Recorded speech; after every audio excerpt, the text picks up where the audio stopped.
Thank you to everybody at home who took the time to fill out our survey. That survey did inform the questions that were developed by our speech and debate club that will be asked this evening. A little bit about our structure for the evening. We're going to give a full hour for our Meet the Candidates night, and Mr. Gray and our student member, Kaylee, will be describing kind of the rules and procedures surrounding that. That will be immediately followed by a budget hearing. All of our candidates will be staying to watch our budget hearing.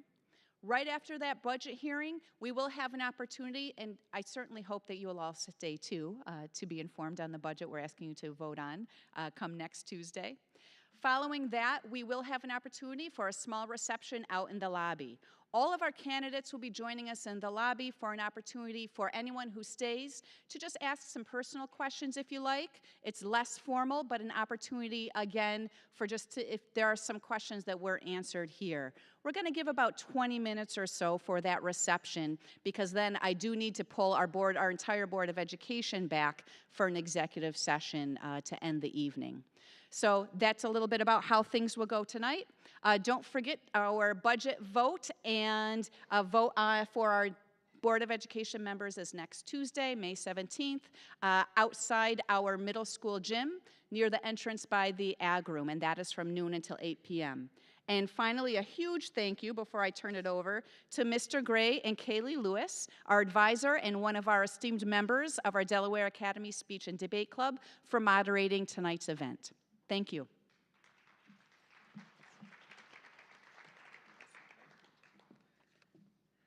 Good evening and welcome to our 2022 Meet the Candidates Night. We are pleased to welcome the following candidates. To my right, we have Sean Letty, Lauren O'Leary, Lucy Kelly, Nathaniel McCarthy, Seth Haight, and Sean Seckard. My name is John Gray, and this is Kelly Lewis representing the DA Speech and Debate team. This year, we are honored to have these 6 candidates competing for 3 seats on the DA Board of Education. Our candidates tonight are seated in the order that they will appear on the upcoming ballot.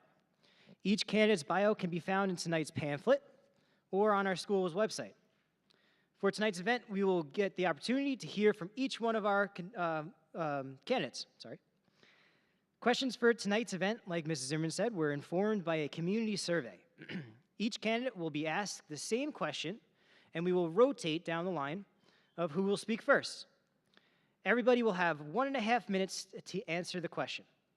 To help with the timing, I will be providing time signals. If you have a minute left, I'll hold my finger up like this. You have 1 minute. 30 seconds is a C, and then finish your statement or sentence is a closed fist. After the 5 questions, we will move into a final statement. Just like each question, each candidate will be given the opportunity to give their final closing comments for 1.5 minutes. Any questions? No? 1.5 minutes, yes.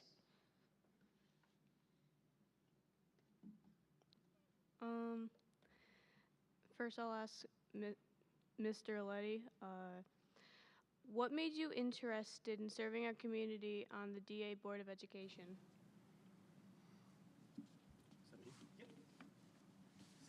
Okay. First of all, I want to say thank you to everyone coming out tonight, and thank you to our hosts. And to answer the question, what first made me interested in being on the board was when I returned back here to raise my 2 children coming to school here, and wanted to once they were here, learned everything that was going on here, just wanted to be involved and stay involved and engaged and contribute my time and experience to improve in any way that we could what goes on here, all the great things that go on here.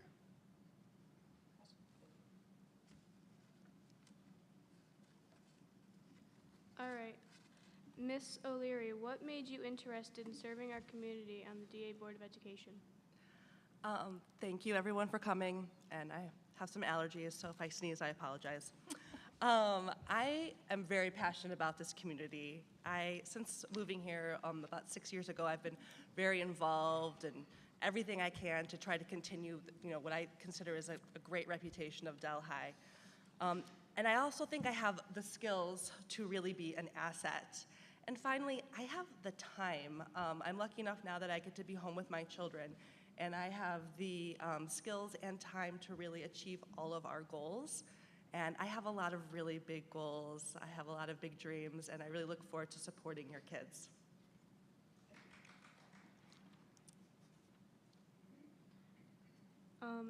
Ms. Kelly, what made you interested in serving our community on the DA Board of Education? I spent most of my life in education. I spent 32 years teaching, and it seemed natural once I retired to look how I can use those years in a productive way. Both my children graduated from Delaware Academy, and we were very pleased with their education. And I feel that I believe in a diverse board, and so when I first ran, I was looking for more females on the board. There was only one who's still there, Tammy Newman, and now there are 4 females and 3 males, so I think the population kind of heard what I was saying. I'm the only retired person on the board at this point, and I think that gives me a little niche into a segment of the population. And I also feel that I too can continue to contribute to what I see as our vision at Delhi. Thank you. Mr. McCarthy, what made you interested in serving our community on the DA Board of Education? Good evening, Delaware Academy residents. First, I wanted to thank the Speech and Debate Club for hosting this event and school administrators for letting us use this auditorium. So why am I running for the board? Every time I go into our community, I truly have a sense of overwhelming pride. I know this is in large part due to this school system and the education that we provide to our students. And I want to be part of that governing body. I want to ensure that all of our kids continue to have an equal opportunity at our school and community, and that we offer them every opportunity that this community and school has to offer. I feel that one of the biggest jobs of a school board is to remove the roadblocks and give school administrators all the tools they need to make sure that our students are successful. About a year ago, I started attending the board meetings, and I was actually really taken back at how much the board does, how active they are, and the tools that they have and the impact that they can make on the school. And I stepped back and I said, I want to be a part of that. So here I am. Thank you. Mr. Haight, what made you interested in serving our community on the DA Board of Education? I want to echo my co-running mates and say thank you to everybody for coming out, and thank you, Mr. Gray and the Speech and Debate Club. Delaware Academy to me is an incredibly special place. It's a tremendous asset to our community, and it's one that I think has done a great job of preparing our students for life after Delaware Academy. And that comes with challenges. It comes with challenges to preserve that and to continue to make that the opportunity that it is and more. I believe I have the unique skills to do that. It's fairly complicated, but the students don't need to know that. The students need to focus on being the best they can be and taking advantage of opportunities. And for me, I'm passionate about this place. After being a student here, I knew it was special when I was a student here. After being the son of a teacher who was here for nearly 40 years, a parent and a husband of a teacher here, I see examples of how Delaware Academy excels, and it inspires me, and I believe I have a civic duty to help my community, and I feel strongly about the importance of doing that and putting my skills to use here to help our students. Mr. Secord, what made you interested in serving our community on the DA Board of Education? Well, what made me decide to run for school board? Short answer, I have 2 children that are in Delaware Academy School District. I wanted to be more involved. It's a simple, easy answer. Beyond that, I think given this past couple of years with COVID-19 and all the issues that we've had to struggle through with that, my experience as a healthcare provider could be helpful, because we don't know what the next pandemic may be or whatever that may be. I think I have some skills to offer that maybe others don't. Another reason would be that I do have a son who attends actually Springbrook, but is a student here, and he's moderately severely autistic. He has limited verbal abilities. Because of that, he doesn't have his own voice. I am his voice, his mother's his voice. That makes me want to be as active as possible with the school so I can know the ins and outs and everything that's going on. And you know, I think I'll be a strong advocate, particularly for kids with special needs because of that, because that's very important to me. And beyond that, just I've always been interested in serving my community. I've been here 20 years now, almost, as a healthcare provider. I think I've shown through that I'm dedicated to this community, and I just want to provide all that I can. Thank you. Mr. Letty, results of our community survey.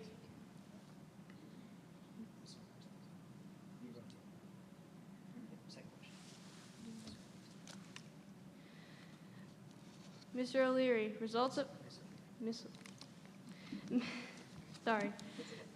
O'Leary, results of our community survey indicated that the top 3 most important attributes of a board member include listens and seeks first to understand on all matters, takes a student-first approach to decision-making, and open-minded and collaborative. Please explain how you will exemplify these attributes. I'm sorry, can you say the first one again? I couldn't hear you. Listening. Listens and seeks first to understand on all matters. Listening to understand what matters? Listens and seeks first to understand on all matters.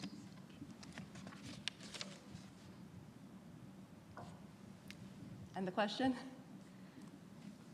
Results of our community survey indicated that the top 3 most important attributes of a board member include. Okay. So Please explain how explain. you exemplify those attributes. Okay, great, thank you. Well, I think, of course, the very first thing you have to do when you join the board is to listen, especially when you are new.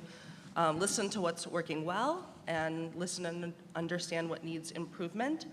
In case you are not aware, I'm the co-founder of a group called WIDE, Women for Inclusion, Diversity, and Equity Plus. And what we do is we listen to our community and find out what they need. And we've been able to do a lot of activities that have really helped with that. So I listen and then I take action. Student-first approach, absolutely. It always goes back to education and what the kids want and making sure that they're succeeding for the future.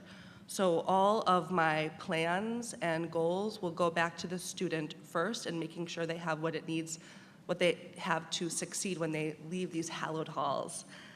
Finally, open-minded and collaborative. Yes, I was an executive in Manhattan for 6 years in public relations, and I pride myself not only on my ability to write plans and budget, but also to collaborate and negotiate, not just budgets and money, but also with my fellow board members. It's really important that we find common ground, and I absolutely have the experience to do this. Thank you. Thank you.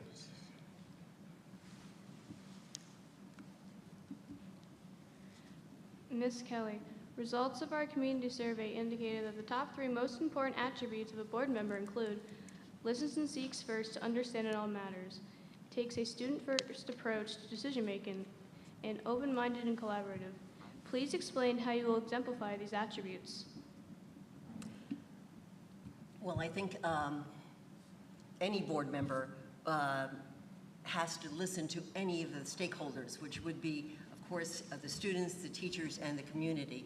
And I think I have always tried to listen, and sometimes my voting will still be what's best for the students. Even sometimes when I don't necessarily agree with the voting, I will support it when it's best for the students. I know as a board member, I've always said to teachers who come to us, what can we do to make you successful? What do we need to give you? And if it's physically, financially able to, we do it. Open-minded and collaborative. I would not only like me to be open-minded and collaborative, but all our students as well, of course the teachers are. But because in today's society, I remember reading somewhere who developed this. Well, nowadays you don't have a person like Edison, or it's a group of people who invent and collaborate together. So I would definitely enforce that. Students for first approach, one of the things I would like to aim for this year is we have a 90% graduation rate. I'd like to increase it.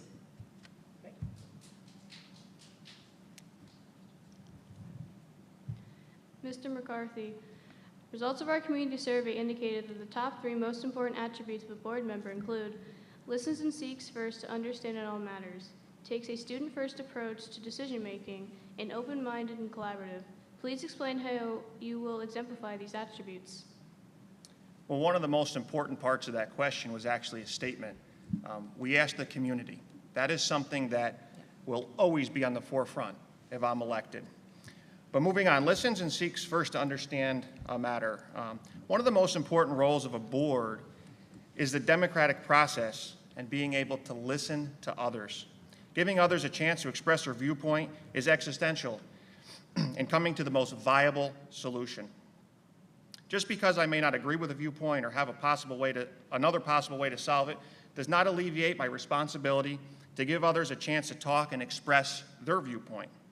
My grandfather used to tell me, listen, you might learn something. And he was right. Listening, digesting what others have to say, and asking questions to further seek clarity is a desirable trait and something I have become skilled at in my career in law enforcement. Taking a student-first approach. The students are the lifeblood of this district. They are our next generation, and they are what we are all here for. Nothing personal, but I'm not here for any of you. I'm here for your children. Making decisions that would put students second is, quite frankly, unexcusable. There are a host of other factors to consider while discussing problems and making decisions, but what is best for our kids and providing them opportunities for success never will take a back seat. Ensuring that our children have an equal opportunity that all this district has to offer is essential. Open-minded. Being an open-minded about issues, especially things you are passionate about, can serve a vital role in finding solutions to the most sensitive subjects.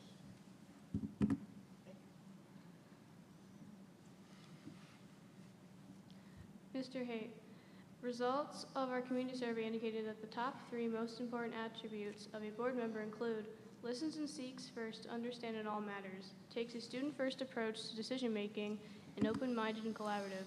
Please explain how you will exemplify these attributes. Yeah, I think that it is one of the most important things. I agree with the statement, and I see my role as a board member as an information gatherer, as a researcher, someone that receives feedback. I love when people come to board meetings, and I know part of my role is to receive phone calls, texts, emails, people stop you on the street or we're in conversation.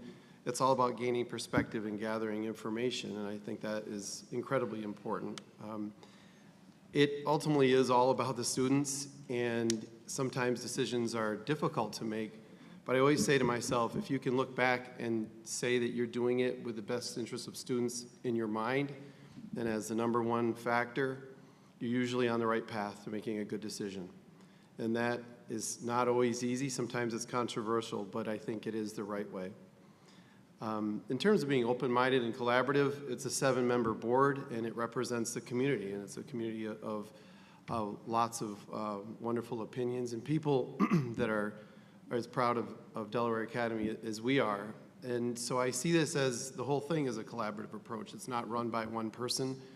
And oftentimes, it is important for us to keep in mind that your opinion can be swayed based on other opinions that are brought forward to you. And I think it's important to allow yourself to be persuaded and allow your opinion to be changed over time if that warrants. So ultimately, those are great qualities, and I think some that we work on every day and hopefully are good at here.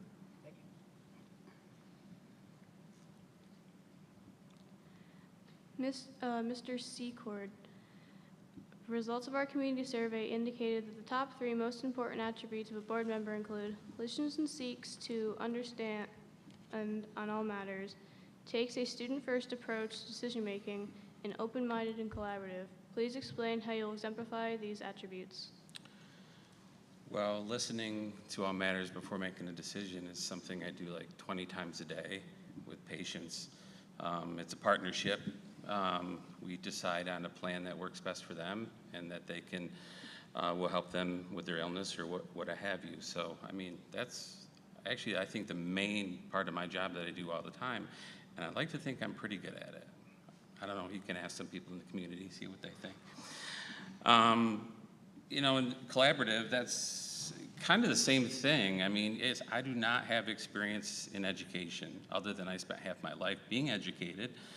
I'm not a teacher, but I teach medical students sometimes, PA students, NP students, and I work collaboratively with a lot of people on a daily basis. You have to take into consideration that you don't know everything, and you can learn something every day from other people. If you're not willing to listen to others, you're probably not going to learn anything more than you know right at this minute. So I think that's very important. Students' first approach, I mean, that's the whole point of a school district, a school, to help prepare our young people for a productive life as an adult. That's how I look at it. If we're not working towards that goal, I don't really understand the point. You know, we have to have the students here leave into the world with a good head start. And that's it.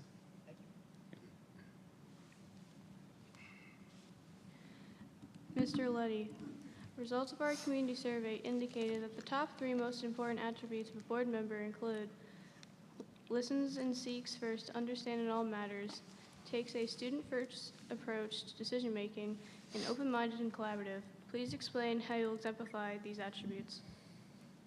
Thank you, Kaylee. I agree with everyone, and pretty much, obviously, I appreciate the community prioritizing these. And I think it might do well just to speak to what we've done as a board in the past. We listen every board meeting to people who come and presentations, and one great example is when the student government came and they asked us to place an ex officio student member on our Board of Education. We brought that to the community. The community embraced it, and we moved forward with that. Great improvement to the board. I think it's important to mention that student-first approach, in my decision-making on the board, I've always made decisions based on the entirety of the students, not just some, all, every single student. And open-minded and collaborative. You know, my decisions have always focused on what's best for the entirety of the district, and I've always worked to improve communication throughout, you know, between the board and the administration and the faculty and students throughout the entire district. All great traits.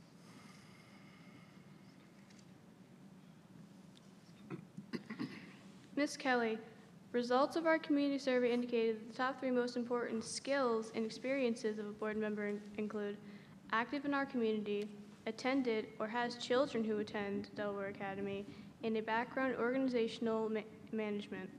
Please explain your personal and/or professional skills and experiences that may align with these attributes. I'm going to ask you to please repeat that.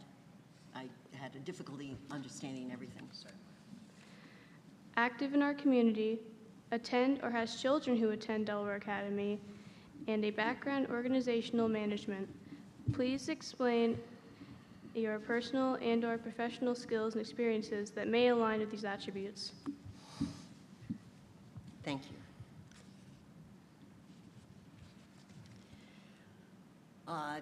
I have had different roles in my life here in Delhi, active in the community,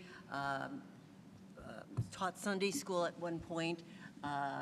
You might recognize me from keeping book for the basketball team.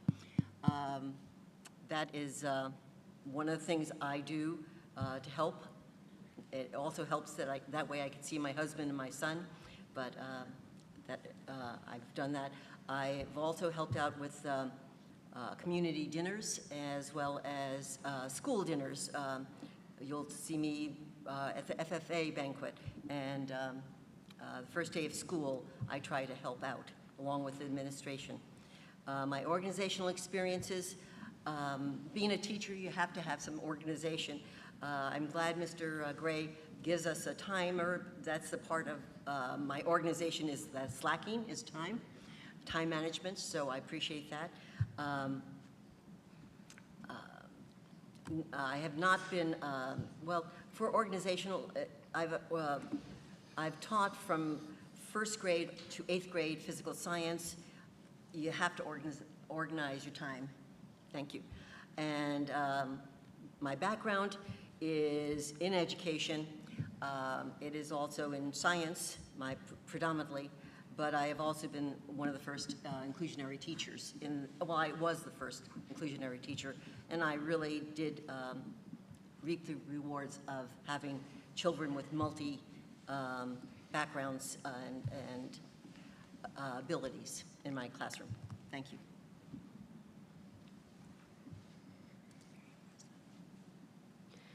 Mr. McCarthy, results of our community survey indicated that the top 3 most important skills and experiences of a board member include active in our community, attended or has children who attend Delaware Academy, and a background in organizational management.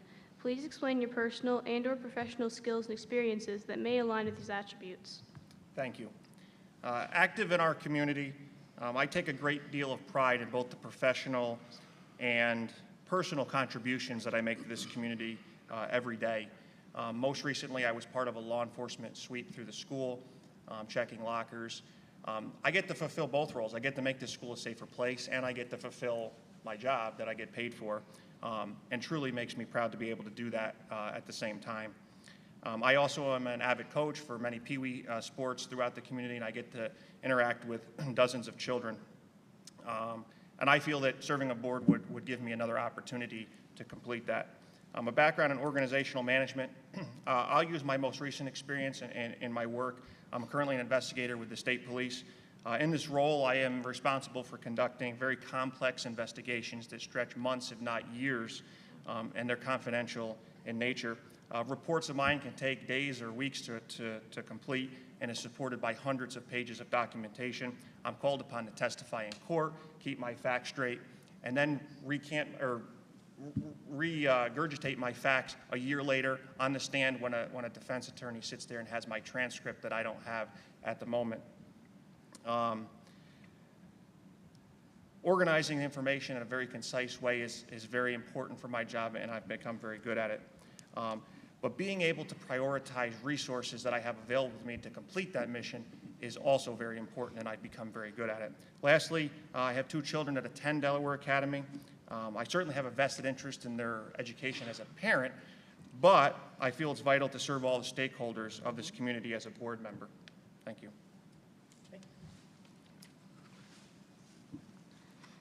Mr. Haight, results of our community survey indicated that the top 3 most important skills and experiences of a board member include active in our community, attended or has children who attend Delaware Academy, and a background in organizational management. Please explain your personal and/or professional skills and experiences that may align with these attributes. Yeah, I think one of the things that makes the Delhi community so special is the amount of volunteering and the amount of organizations that we have here that provide great opportunities for people. I'm proud to volunteer. I've been proud to coach, volunteer for clubs, and participate in any way that I think I can help.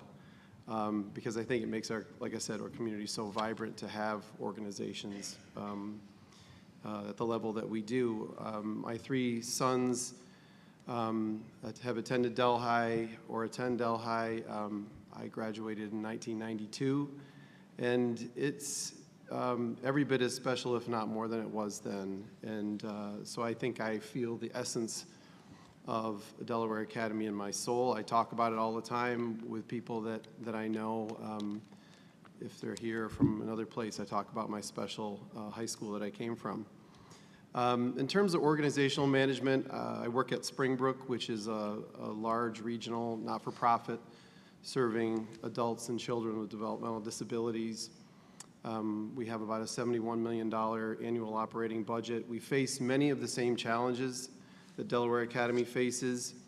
We are licensed and governed partially by New York State Education Department, so it is familiar to me to work through a lot of the challenges and a lot of the opportunities that we have here at Delhi. Bottom line, though, it's all about communication and how you communicate the things that you're doing and your stakeholders. And for me, bringing this whole theme of community and that question together is tremendously important.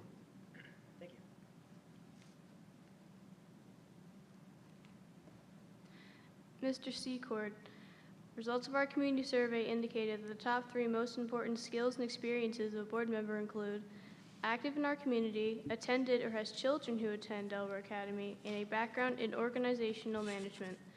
Please explain your personal and or professional skills and experiences that may align with these attributes. Well, active in my community. I live here, and I try to give local businesses as much business as possible. During COVID, I felt really bad for some people I know that own restaurants. We would purposely just order food from them all the time for takeout to help keep them afloat. You know, that seems minuscule, but to me it felt important at the time to support them. And I work with the community on a daily basis. I get asked this question: are you going to have time to give to the board? That's a good question, because my job takes a lot of my time. But when something's important to me, I will make that time. So I don't think that is a concern that I have. I will make sure I make the time. I have 2 children that attend Delaware Academy. My son Ryan goes to Springbrook, but he's a student here. My daughter Lauren is in 3rd grade. And so again, that's the main reason I'm here. I want to be more involved in their day-to-day. Question about management. What do I bring? What skills do I bring? Well, I've been a healthcare provider, a physician assistant for 20 years now. Being with Bassett for that long, I was the first APC, as they call it, Advanced Practice Clinician, that was elected to the Primary Care Council in Cooperstown. That we help make decisions that impact all the primary care practices throughout the Bassett network. Yep. That was a fast minute. Mr. Leddy, results of our community survey indicated that the top 3 most important skills and experiences of a board member include active in our community, attended or has children who attend Delaware Academy, and a background in organizational management. Please explain your personal and or professional skills and experiences that may align with these attributes. Thank you, Kaylee. So a couple of years ago, I graduated from Delaware Academy. I currently have 2 children who attend Delaware Academy. I am active in our community, not only in Delhi, but in the surrounding communities that are within the Delaware Academy School District. As a landscape architect in the county government structure, I facilitate planning board and town board meetings dealing with a variety of issues. And that experience has allowed me to contribute in various ways to the Board of Education in finding and securing different opportunities for funding, as well as just an experience from a project management perspective on the Capital Projects Committee. So I think my contributions to the community have made my role here, have exemplified my role here on the Board of Education.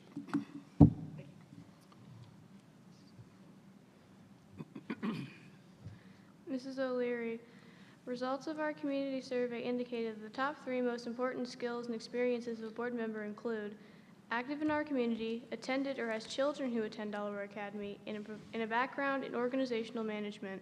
Please explain your personal and or professional skills and experiences that may align with these attributes.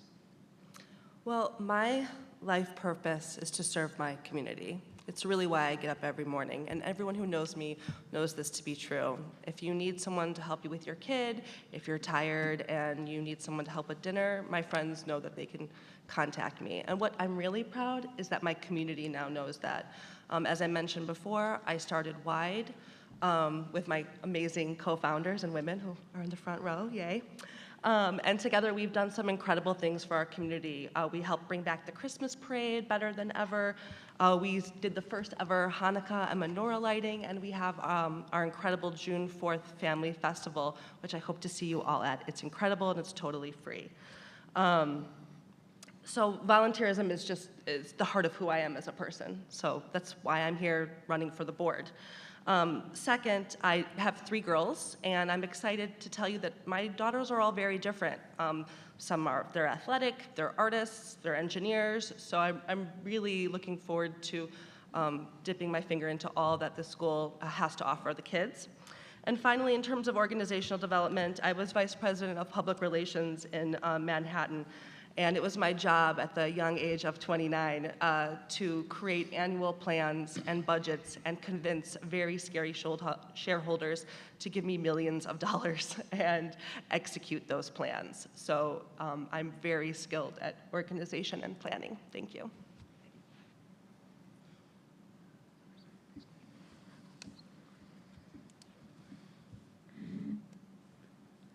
Mr. McCarthy, another response on our community survey noted the importance of being open to and accommodating to diverse views and populations. What does this mean to you, and why is this important to being a board member? Can you repeat the question? I'm having trouble hearing. Apologies. Another response on our community survey noted the importance of being open to and accommodating to diverse views and populations. What does this mean to you, and why is this important to being a board member? This is an extremely important subject, especially in these days and ages. Make no mistake, I am for the inclusion and the equal opportunity for every child that walks these halls. I feel it is our duty as a school district, as a board, as administrators, to make sure that those opportunities are extended to every child that we educate. I feel that we do a tremendous job of this. There are already a tremendous amount of policies that the board has that address this and make sure that that is what we are consistently doing. If there is a case where that is not being done, like I said, there is already policies, there are already laws that would prevent this from occurring, and a way to address those situations if they do occur. I also take a great deal of pride in the tremendous diversity that this community has, and the tremendous way that our community embraces all walks of life, whether it be economic diversity, racial diversity, gender diversity. There's all sorts of diversity, and I take a tremendous amount of pride in how we embrace all walks of life. Thank you.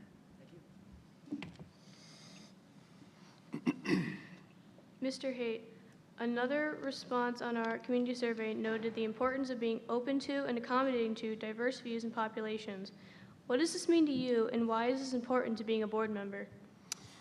Yeah, so in terms of diverse views, I think I touched on this a little bit earlier, but it's about being open-minded.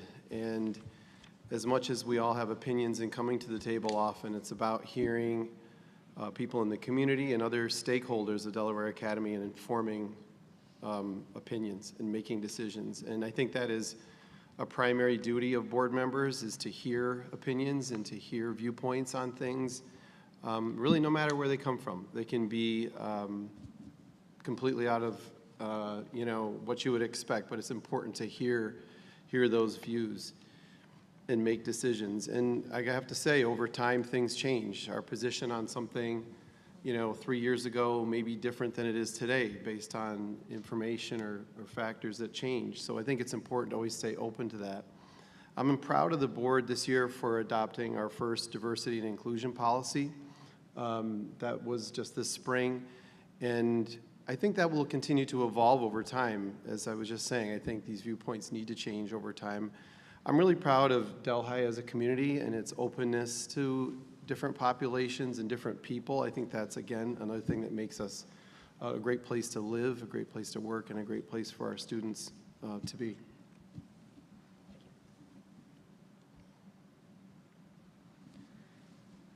Mr. Secord, another response to our community survey noted the importance of being open to and accommodating to diverse views and populations. What does this mean to you, and why is this important to being a board member?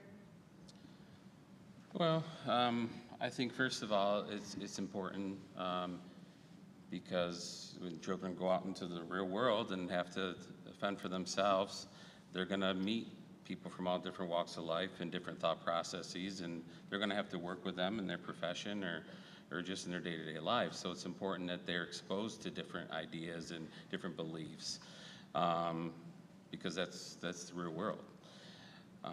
Also, just from an academic standpoint, all children learn differently. Some are visual learners, some learn by listening, some learn by doing the actual thing it is they're learning about. So I think diverse forms of teaching is also important. And we need to cultivate all students' strengths. Not all students are athletes. Not all students are, super academically inclined to excel. We need to offer, I think, one of the things I would like to see is, bringing back some of the life skills that used to be taught in schools, which I don't think are that much anymore. Maybe I'm wrong about that, and I'm talking about things like shop class, what they used to call home ec, things like that. I know that's probably not PC anymore, but I think those things are a good thing for students to learn. I'd like to see some more of that.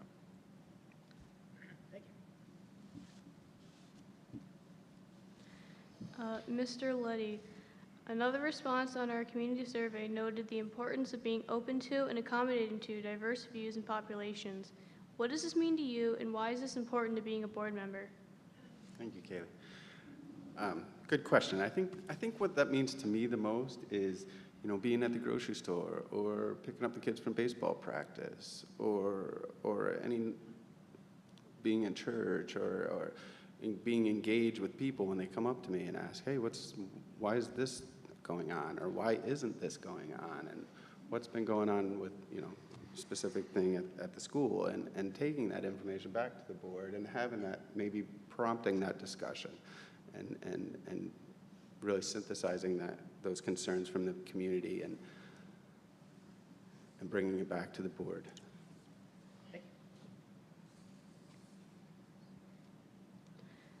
Ms. O'Leary, another response on our community survey noted the importance of being open to and accommodating to diverse views and populations.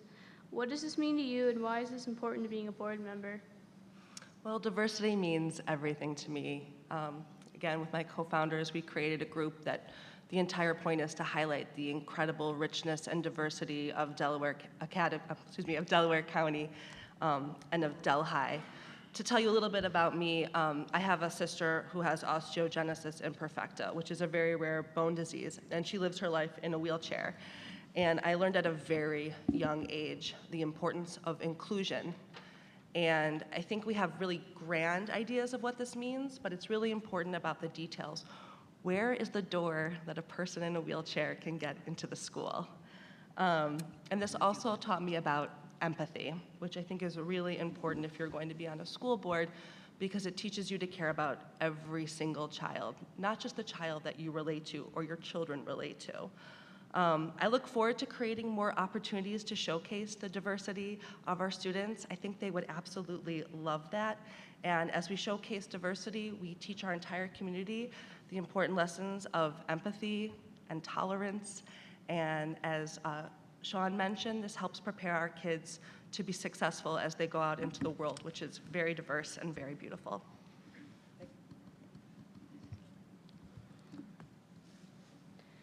Mrs. Kelly, another response on our community survey noted the importance of being open to and accommodating to diverse views and populations. What does this mean to you, and why is this important to being a board member? First of all, this is a public school, so I assume, no, I don't assume, I know we try to make it accommodating to all students. Part of our vision statement as a board is preparing our students for a diverse society. One of the things we are realizing and are trying to accommodate are students who are not going to go to college. So we are offering courses through BOCES at this point to accommodate welding and drafting and photography and things that we cannot do on campus. Through Ms. Zimmerman's guidance and leadership, we are going to be offering more jobs in job shadowing for juniors and seniors to let them know there's a lot out there and that they will be prepared for the future.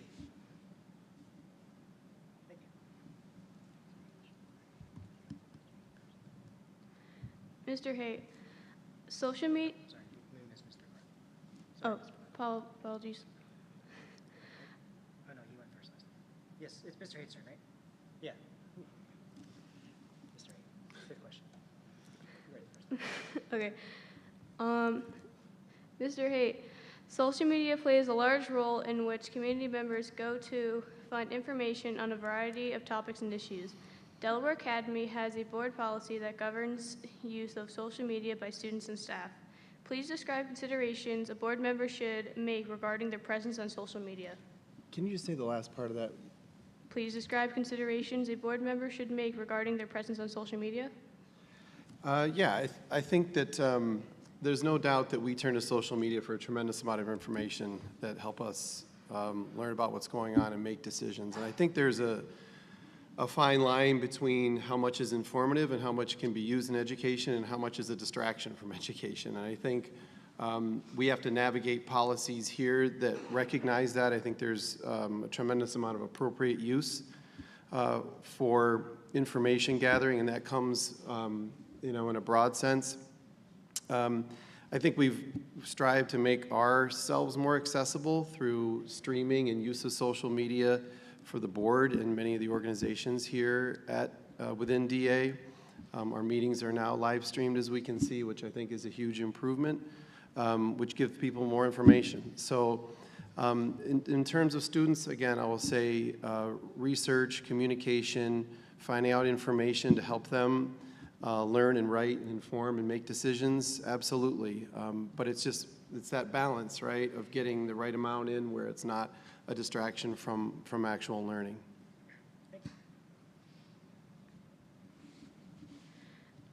Mr. Secord, social media plays a large role in which community members go to find information on a variety of topics and issues.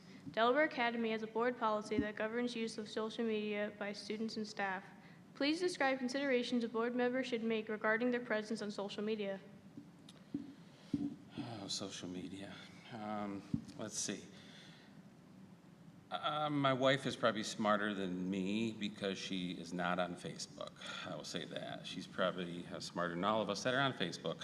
But social media can be a great tool to disseminate information, to let the community know what's going on, when, where, things like that.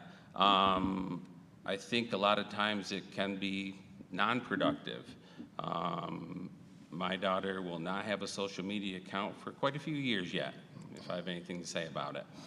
But this is the day and age we live in. I use it to figure out what's going on in town, what things that are happening. So it's a great resource to reach out to the community and let everybody know, hey, this is what's going on in Delaware Academy.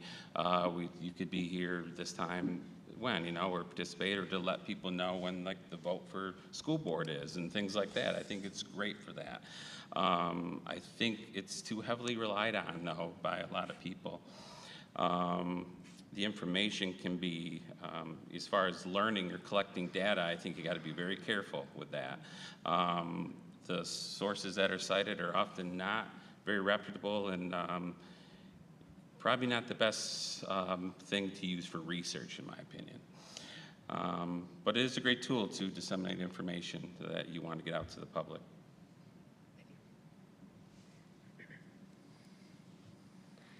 Mr. Luddy, social media plays a large role in which community members go to find information on a variety of topics and issues. Delaware Academy has a board policy that governs use of social media by students and staff. Please describe considerations a board member should make regarding their presence on social media. Thank you.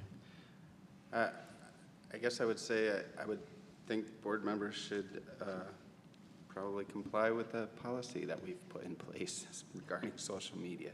And any kind of decisions to be made about social media, I'd probably largely depend on my board members, as I don't use social media. Thank you. Mrs. O'Leary, social media plays a large role in which community members go to find information on a variety of topics and issues. Delaware Academy has a board policy that governs use of social media by students and staff. Please describe considerations a board member should make regarding their presence on social media. Well, I think the positives of social media is that it gives an opportunity for us to get a coherent message out to our community. I think it's a great opportunity to add more fun, with permission, of course, pictures of our students engaging in all of the activities, having them comment with each other. It's a full-time job to monitor that interaction. That's something I did professionally. I'd be happy to do so if I were to be on the board, because I do think it is a great way to stay in touch with our students and find out what's going on with them outside of these halls. However, as a board member, I think it's really important that we stay very quiet and very positive on social media about our school and our board.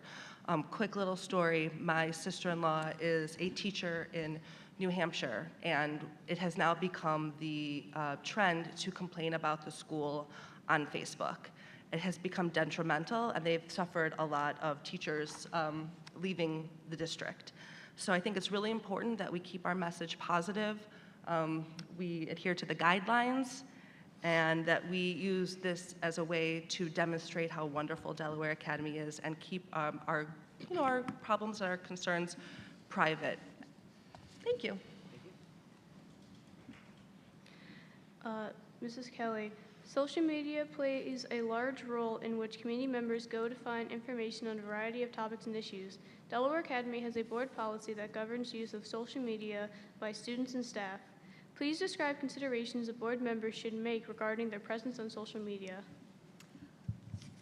Thank you. We do have an excellent IT guy, Mr. Luke Padaziba. He is a great resource for the teachers as well as the board in getting our message out.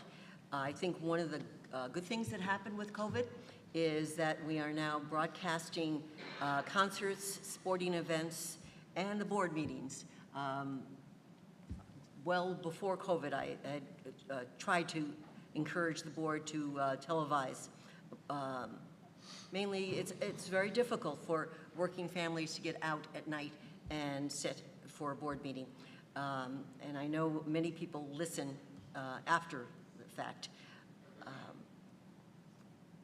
I agree with Sean Leddy that we do have a policy on multimedia use, as well as we have a thing that we're really not to speak directly to the newspaper.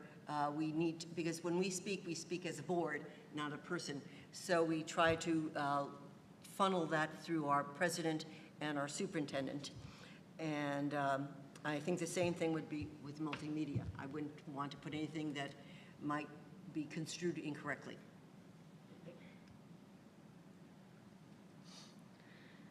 Mr. McCarthy, social media plays a large role in which committee members go to find information on a variety of topics and issues. Delaware Academy has a board policy that governs use of social media by students and staff. Please describe considerations a board member should make regarding their presence on social media. Thank you.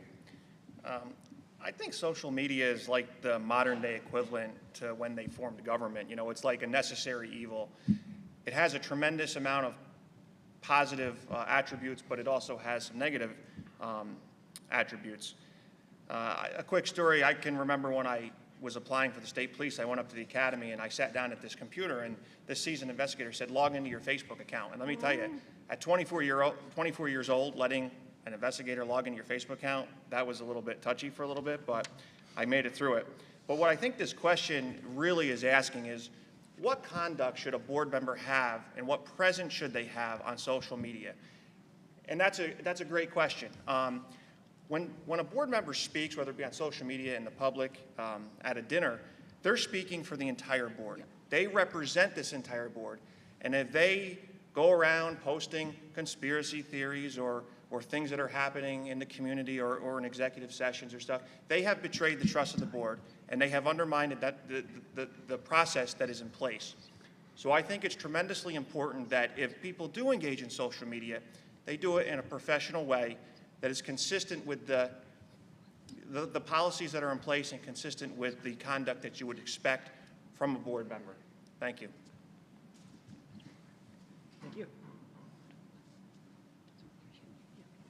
All right, we're going to move into our closing comments. All right, so everybody has a minute and a half. We're going to start with Mr. Secord.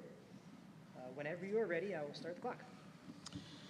Okay, I'd just like to say thank you for this opportunity, and I hope you consider me when you go to vote next Tuesday. I think I've demonstrated my commitment to the community in my profession. A lot of you probably have met me before. I might interact with you on a regular basis. I think I bring a new perspective possibly to the board, and I consider myself a very good listener. I think I'm empathetic. And I do have organizational skills that I think would be a benefit to the board. I oversee 16 other APCs within the Bassett Network that run after-hours call program, and I'm responsible for the schedule and also talking to patients about any complaints when patients use that hotline, which is sometimes frequently. So I'd really appreciate the opportunity to serve my community in a new way from what I've done for the past nearly 20 years. And I will work hard to make sure all the students get what they need to be successful and productive members of society. Thank you. Thank you. Mr. Leddy, minute and a half, closing comment. Thank you. First of all, thanks to everyone coming out tonight. I think this is the most people I can recall at a Meet the Candidates tonight. Thank you to anyone who's listening. I just want to quickly say, if it came to mind after everyone else took a turn to answer the last question, was regarding social media. The board, we did sign a COSER with BOCES to manage the social media for the district, and I think that's going quite well, but I don't think it should be the main avenue to communicate with our parents. Back to closing statement. Thanks for everyone coming out. Please support our budget. I think we worked really hard to bring a really conservative, solid budget. Regardless of who you vote for, please support our budget. And please support me in voting to allow me to provide my civic participation in this community and sit on this board. Thank you. Thank you. Ms. O'Leary, closing comments. Thank you, everyone, for coming tonight. I just want to reiterate again how passionate I am about serving my community.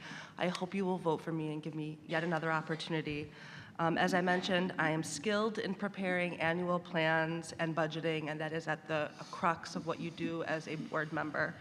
I'm an excellent negotiator, and I find that I love collaboration. You know, I'm excited to hear what everyone has to say and come together with a common goal that really serves all of our kids. I'm a great communicator. I'm looking forward to, you know, being sort of a liaison between the board and the community, if they'll allow me. That's what I can do.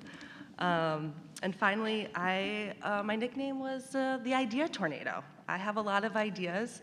I have a lot of time, and I am excellent executing these ideas. So I hope you will give me the opportunity to work very, very hard for you. Thank you. Mrs. Kelly, closing comments.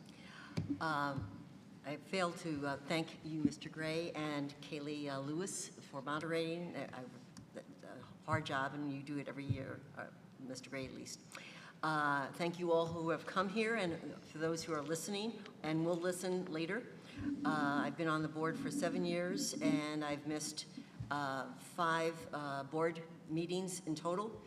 So my commitment of time is, and juggling all the committees that I am on, and I don't mind it at all. I do have the time, and I do have the interest. I do put one of the things my son mentioned to me the first time I ran. Mom, please remember that every decision you make affects people, and I do think about that. I'm thankful for all that who have supported me in the past. I hope I will have that support in the coming election, and thank you again for, and I thank all the people who thanked me for running, and I do thank the challengers. It's not an easy job to come up here and challenge, and that takes interest. Thank you. Thank you. Mr. McCarthy, closing comments. Thank you. I would like to also thank the community members that took the time to come out or took the time to watch this later in the evening.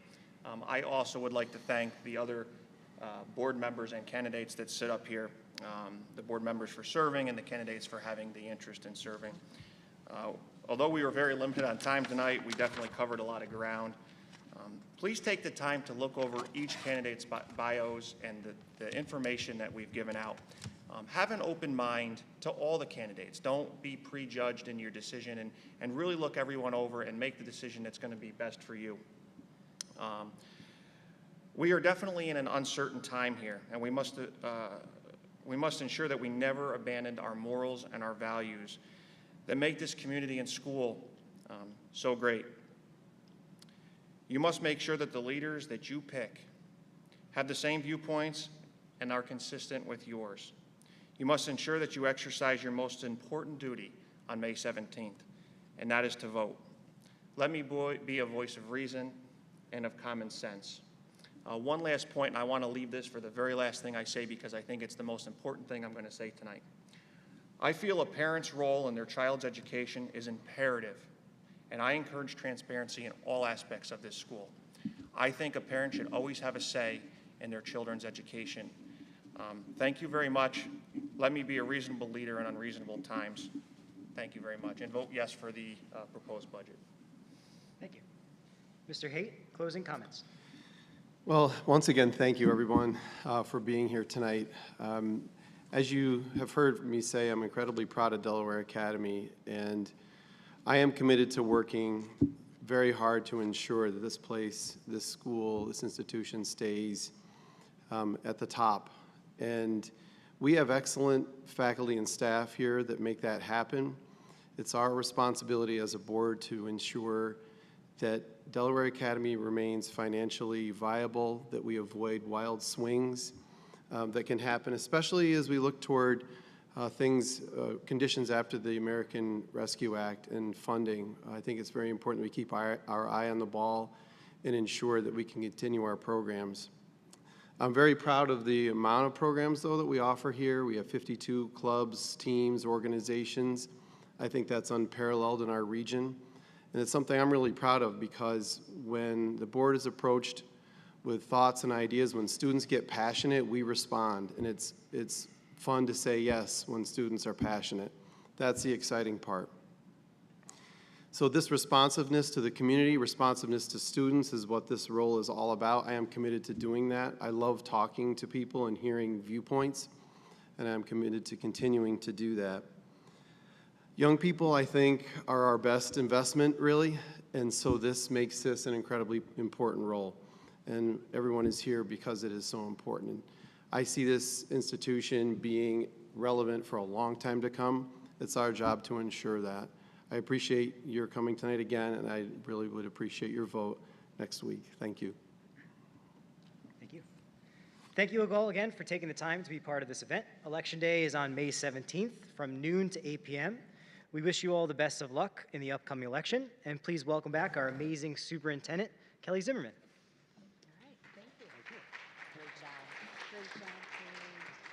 All right, one more round of applause for our mediator, or our moderators. They didn't have to mediate.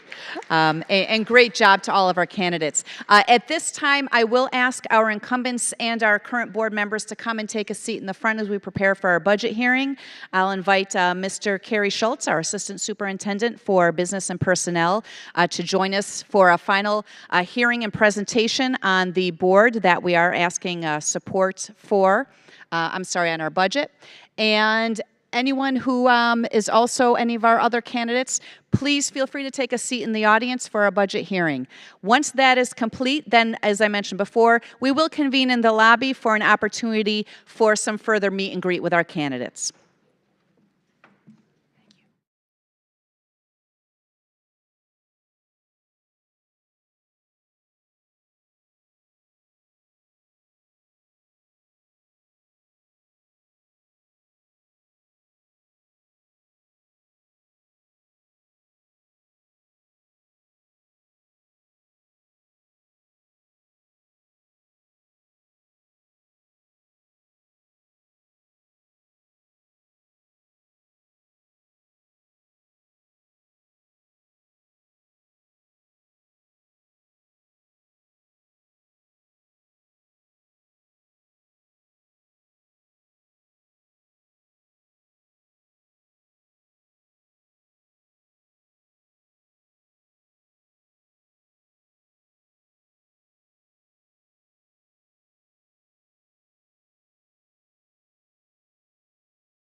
All right.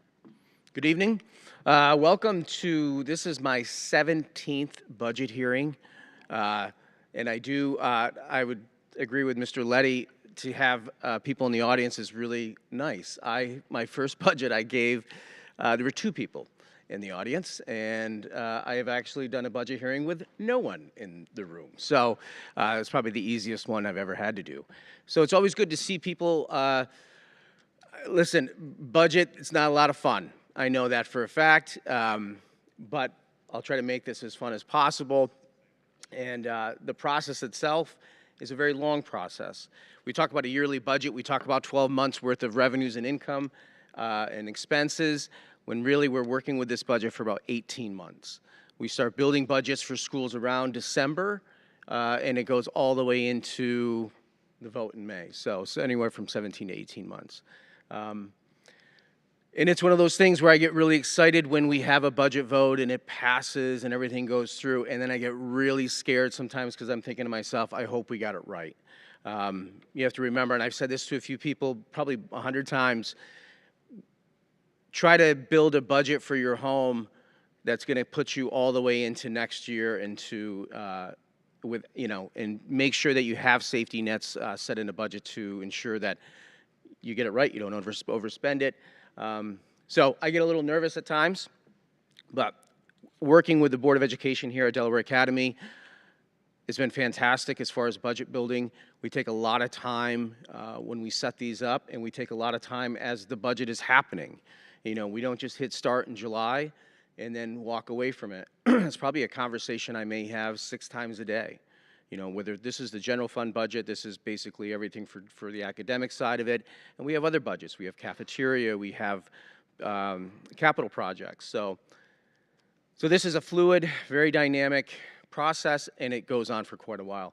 So one of the biggest things we do, we start with the vision and mission and the district goals. We do that every single time we put together the budget. We do that every single time we look at spending or making changes. What we may look at right now as far as a budget may change due to outside circumstances. COVID had a huge impact on us. We had to pivot quite a bit. We put together a budget now where we have energy costs and fuel prices, surging. So we're constantly trying to look at the 300 plus lines within the budget on a daily basis and try to make sure that we get it right all the time. So.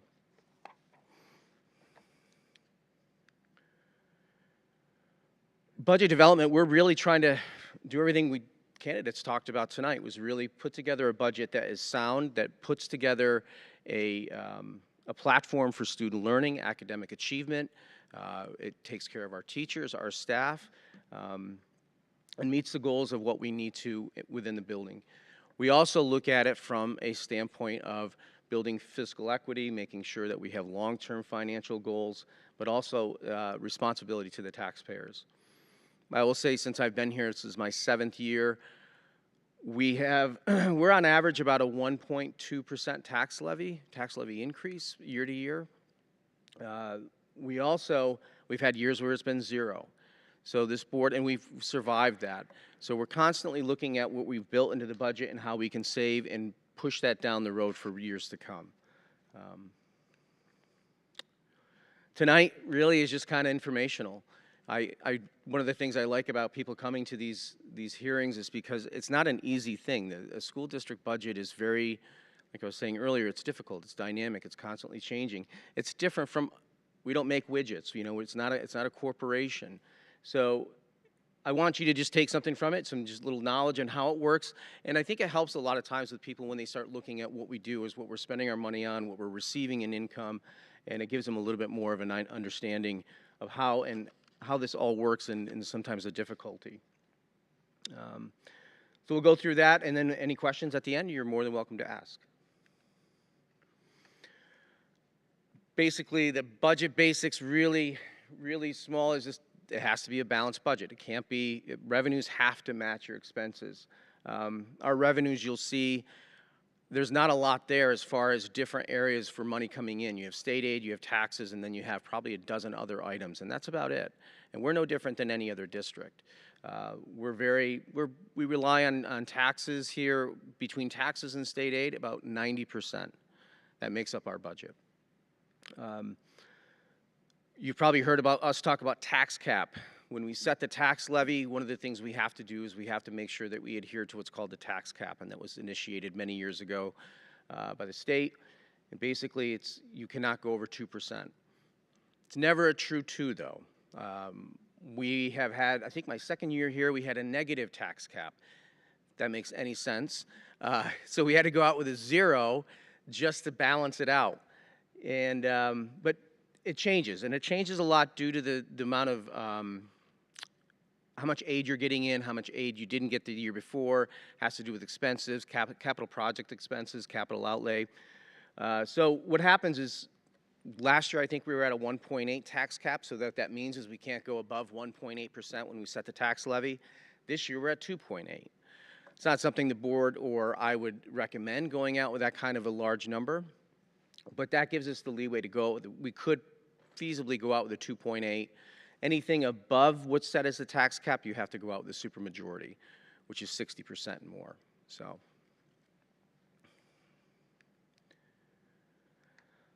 talking about revenues, like I said, there's not a lot of pockets of revenues. We have taxes, that's based upon the 2% tax cap. We have state aid. Pilot revenue, which is set by the IDA. Any additions to businesses or new businesses coming in can file for a pilot, which is payment in lieu of taxes. What happens is a business can come in and set up shop, work out a deal through the IDA, the Industrial Development Agency here in Delaware County, and they can, what they end up doing is they pay a smaller portion of taxes. They're not on the tax rolls for it's usually about a 10-year run, and they pay cash payments to the districts. And we do have pilot revenue, probably about $240,000, $230,000, made up of two companies within Delhi. What happens with that is after the 10 years or so, the agreement that's through the IDA in the business, it then goes back on the tax roll. Sorry, seen from an angle. We have other, which is made up of interest revenue. We get tuition from other districts if we have foster placements that are at the district. We're educating that student. If they're in foster care, the district of origin will pay us.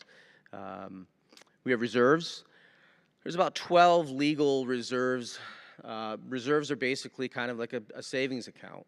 And what happens is any extra money that the district has at the end of the year, they can move it into these reserves. And what it does is it helps balance out these huge spikes in certain expenses. Take, for instance, TRS, which is Teacher Retirement System. If they end up, the market, which has not been doing well, as you've noticed, that will eventually catch up, and that percentage will go up. And we do is we pay, every teacher that works here, we pay a percentage into TRS. You can set up a reserve to help reduce that spike year to year. So there's reserves, like I said, there's about a dozen of them that are legal. They're set by New York State Ed and the Comptroller's Office, and we take advantage of about 8 of those. And there's quite a few rules as far as how to put money into them and how to take it out. So it is governed pretty heavily. And then we have fund balance. Fund balance is just basically your savings at the end of the year. You are not allowed to have more than 4% of what your budget was, so about $800,000. And that just gets set off to the side. Anything more than that then anything above the 4% should be going into reserves. Revenue breakdown, like I said earlier, 90%, 46.1 and 43.5 is state aid and taxes, and then pilot revenue is a small little over 1%. Fund balance is about 3.7%. We put about $800,000 back into the budget each year to try to offset this so there's no taxes. Not necessarily using all that money, but it's there to help balance the budget. The reserves, again, we take money out of them every year. This year we've taken a little bit more, but we've funded those pretty well in the last probably 10 to 12 years. So that makes up a little over 2%. State aid, we're talking about that. We don't get we don't see big increases in state aid that much at Delaware Academy. A lot of it has to do with we're considered, and I've said this before in budget hearings, considered a rich district. And why that might not sound correct, but it is true. And the fact that we have a lot of land here, we have colleges here, we have the watershed. So we've got a lot of property, but they're not paying a lot in taxes. So what happens is it kind of skews the data a little bit for the district. And we see, you know, foundation aid, $189,000. That's about average for us. We don't see big $500,000 pockets of money coming in. We ended up with almost $250,000 increase this year. Most of that is due to foundation aid, which makes up about 70% of all the aid that comes into the district. And then the rest are considered what they're called expense-driven aids. So the more we spend in one year, the more aid we get back. It lags a year, though. That's the only issue. So when you look at BOCES aid and you look at transportation aid, whatever we spent this year, we won't see for another year. So the aid we're getting this year is from last year's expenses. So about $9.2 million, like I said, about $250,000 increase from the previous year. I know it's kind of hard to see, but we have about 360 budget lines broken into categories.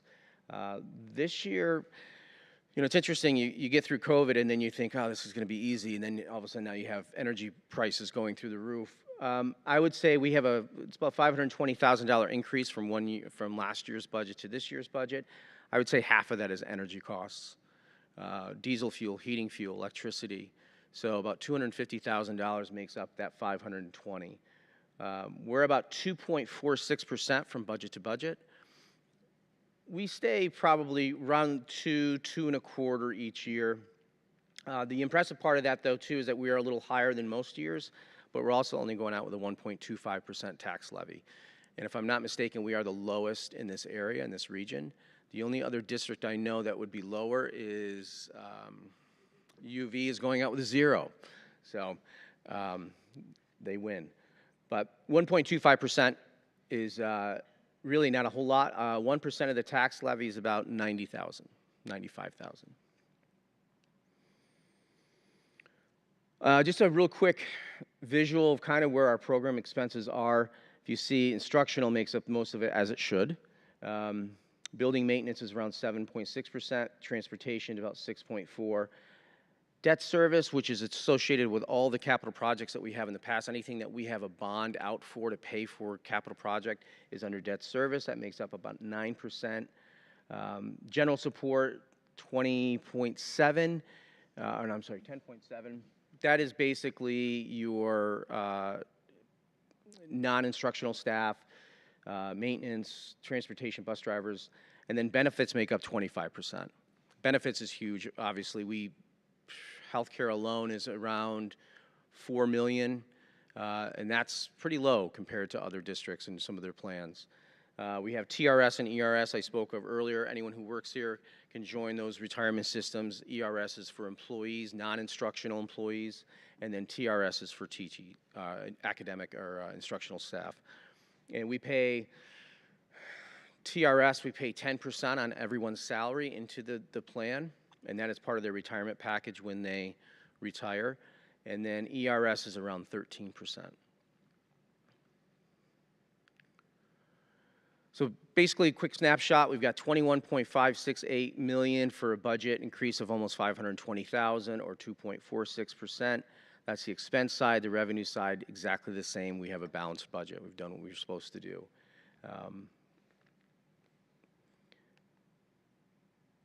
One of the things we were just talking earlier, of course, we have contractual salary increases. We have contracts here that we have to honor. Average increase is around 3% for salaries. ERS and TRS, I just spoke about those. Those will slowly start to go up, probably in the next year or two, depending on how the market, if it keeps sliding the way it is, you'll see it lags about 18 months. Energy costs, fuel, like I said, $250,000 roughly is in energy increases. BOCES, we have about $2.4 million set aside for BOCES services. I would say a little less than half of that is special education, 811 programs, 1211 programs, staffing. You know, BOCES does a lot for this district in the fact that we cannot, if we needed to, I'll talk about, you know, like PT, physical therapist. You know, we're not going to go hire a physical therapist if we only need them half-time. So instead, we go through BOCES. BOCES then writes a coaster for us, they may split that person with another district, maybe South Courtright or someone else, and we get that person for 2.5 days, and the other district does the same. You get aid on BOCES, though, too. There's certain levels of aid that you can receive, so it's kind of like it's a revenue stream also. There are certain levels as far as how much aid you can receive, especially on salaries. You have to hit a certain amount before you get any back. Our aid ratio here is around 40%, which is low. I mean, usually you see a lot of districts around 70 to 80. There's nothing we can do to increase it. That's just the way the numbers work out. So yeah, about 40 cents on the dollar on certain things that we will get back. We get about $520,000 in BOCES aid each year. We were around 500 last year. We continue to add initiatives, professional development, curriculum supports, things like that. Those are always in the budget. We're always looking to make sure that our staff are learning just as much as our students are too. Some of the additions and changes, we have 4 retirees this year, and all of those will be filled. They're all coming, we're replacing those. We also were looking, I don't know if anyone sat in some of the budget hearings, we've talked about a middle school, high school admin position. We haven't made a decision yet as far as what that would look like, but we did budget accordingly for it. The other thing we did change too is our occupational therapist through the district is through BOCES. That person was 4 days a week. We have increased that person to 5 days a week.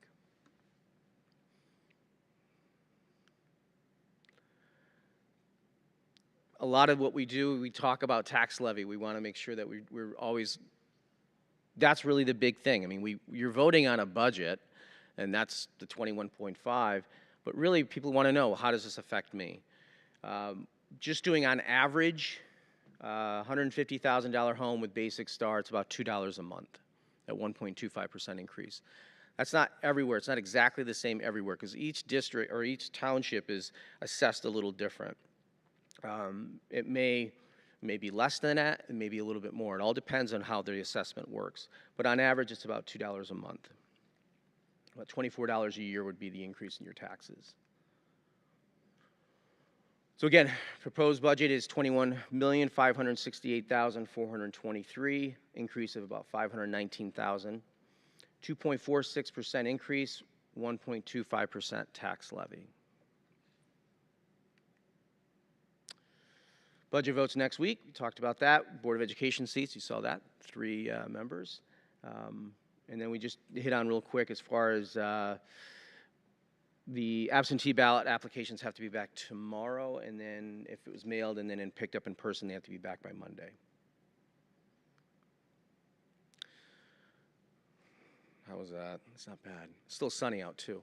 Any questions? No?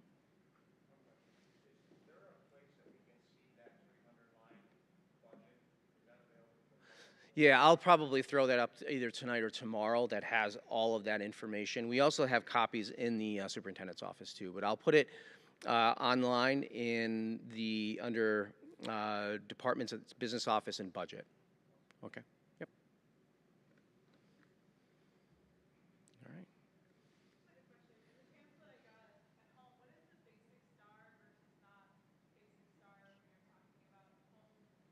Basic star is, so there's 2. There's one called enhanced, and then there's basic. And enhanced is based upon age.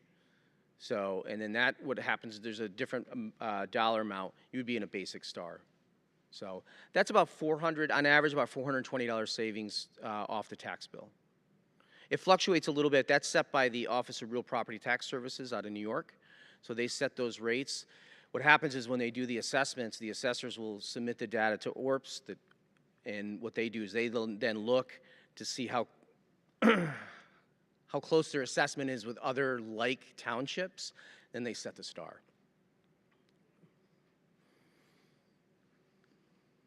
All right. Thank you very much.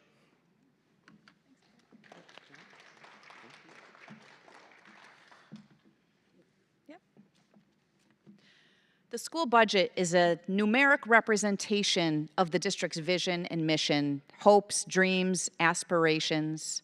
The This is not something that we take lightly.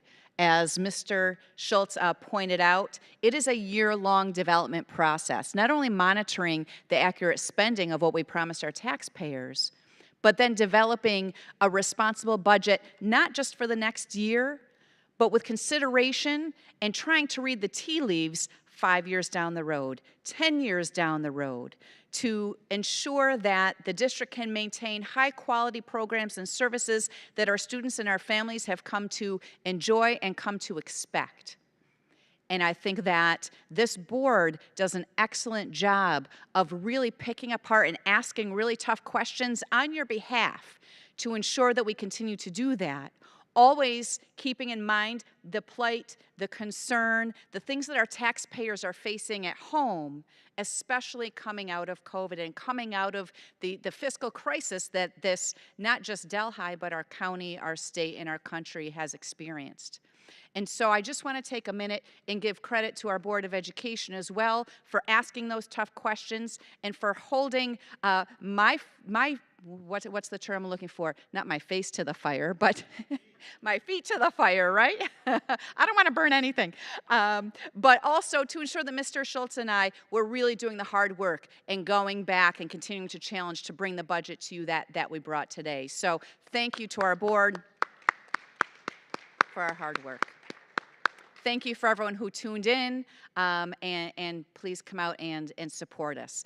At this time, we're going to recess into the lobby to give an opportunity for anyone to ask additional questions of our candidates who are running for the board, and then at that point, we will be closing up our building. Thank you for tuning in. This will stay on YouTube for anyone who did not have an opportunity to see it tonight to go back and view tonight's program.